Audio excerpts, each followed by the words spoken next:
We sell through our own online shop, through like Tom Pigeon, and then we've got maybe about 10 other kind of online shops, so a handful of other online shops kind of around the world that sell stuff. But then most of our kind of gallery shops or like small independent shops have got their own online businesses as well. So if we're selling into their bricks and mortar shop, we're generally selling into their online shop as well.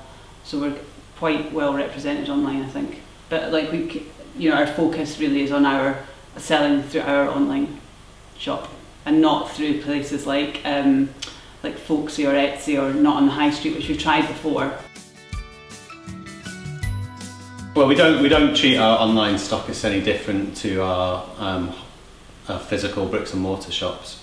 In both cases, it's a mixture of us looking out for shops that we think are going to be a good fit with what we do, and inbound inquiries from people, and a little bit of trade shows as well.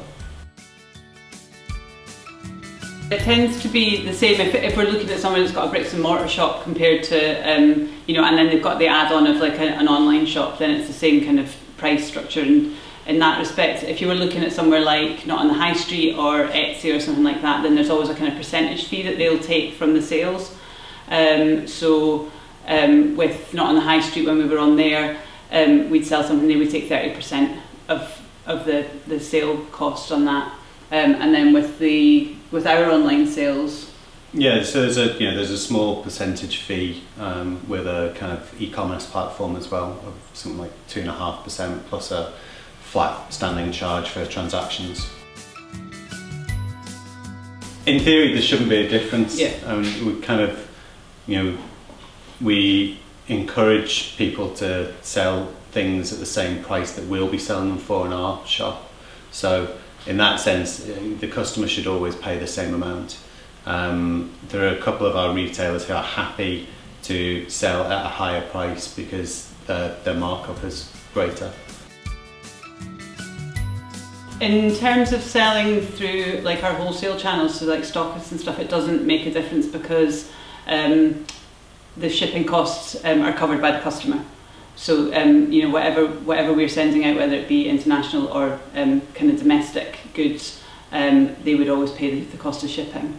In terms of our online sales, so like to kind of direct customers, there's sometimes a little bit of an impact, but we might make a little bit of loss on postage because we're sending like a larger parcel overseas, and it's quite difficult to kind of regulate your shipping costs online to make it fair for the customer and for them not to kind of look at it and think that their shipping's costing more than their the products that they're buying. So there's a balancing act there a little bit with the online, but in terms of stockists, that tends to be covered by them.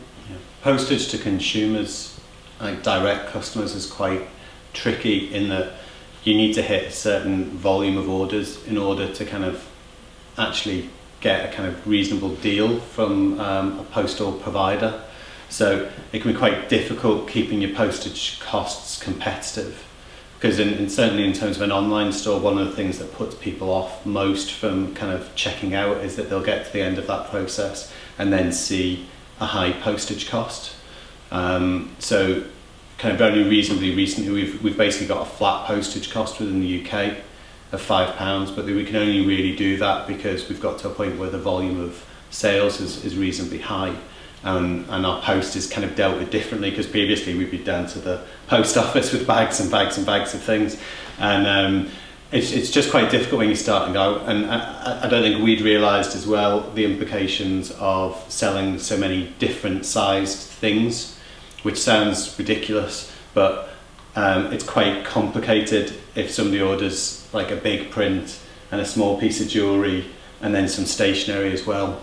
Everything needs to be packed in different ways, so it's much easier if you just sell one consistently sized product to work out your postage.